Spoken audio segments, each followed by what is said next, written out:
This is Shameka Dixon, and we're here with her in Los Angeles today to talk about The Reunion, a romantic novel by Charles L. Freeman, Jr. Thank you for being with us today, Shameka. It was a pleasure to be here. How did you first hear about The Reunion? I first heard about The Reunion because Charles Freeman was a client of mine, and he introduced the book to me. And I'm a really avid reader, so I decided to read the book. And when you first got it and looked at it, did you just go right into it, or did you, read the back cover to get information about it, or what? I always read the back of the books, and I always kind of research it a little bit. So I actually researched it on eBay and read the recommendations about it. So then after that, I continued on and decided to read the book. Okay. Without giving anything away, what are your thoughts about the storylines in this book? I thought the storyline was really interesting. I kind of pegged the book as really, like I knew it was going to happen. I thought that I read this type of book before. I knew it was going to happen at the end. I kind of pegged it for something that it wasn't. So I was really surprised. And it turned out to be different from what you expected? Very. At the end, I was just kind of like, oh, it's a part two. What's going to happen? I really didn't know. And I was actually really, really shocked. Oh, okay. And Lorenzo Patterson is the main male character in this book. What do you think about him? I thought that he was very snobbish, but I felt that all this was a cover because he was really sensitive and he was really trying to portray something that he wasn't. And I feel like this story was just him evolving as a man, and I was just really I kind of felt awkward about the fact that it took him so long in life to get to this point. But I think that's a lot of men, and it gave me a new perspective on how men maneuver and grow personally. So at the start of the book, when you first were introduced to Lorenzo, you didn't really like him?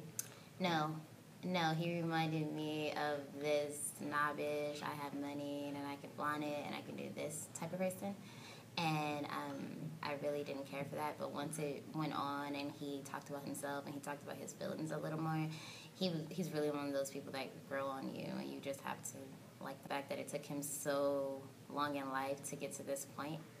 But I think that's a lot of men, and it gave me a new perspective on how men maneuver and grow personally.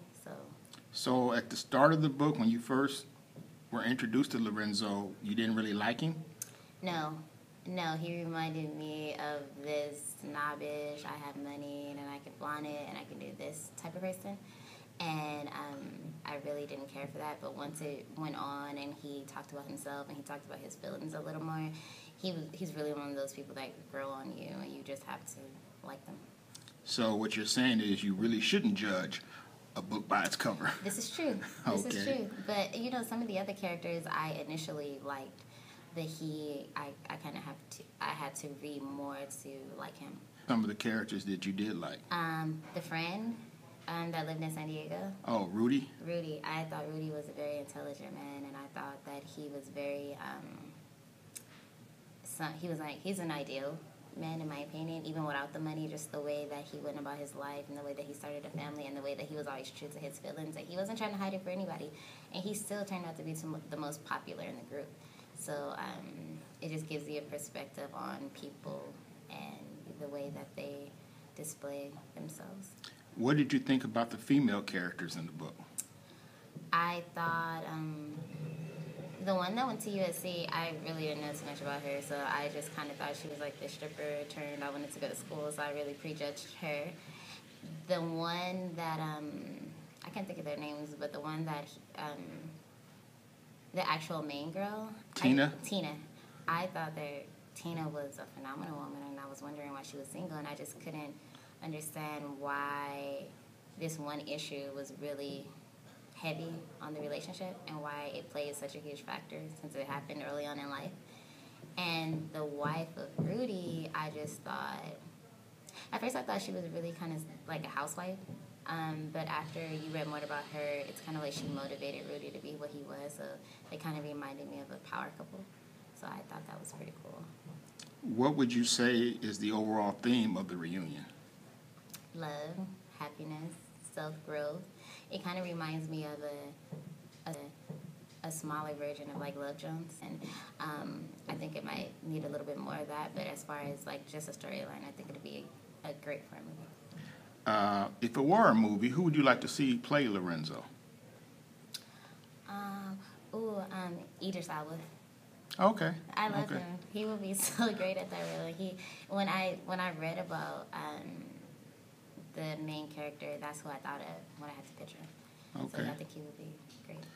What would you tell anyone who's thinking about buying The Reunion? But it's a really good book. I recommend it. And I think more people should support African American authors. And just really, it's a great book.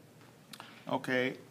What are your final thoughts about The Reunion overall, as far as, did you find it a realistic look at this group of people? I did find it realistic. I was just kind of thrown off that everybody was kind of well off, or everybody did well, except the one friend. And as far as like realistic to life, I didn't know how realistic it was. That everybody was just kind of well off and had great jobs and stuff like that.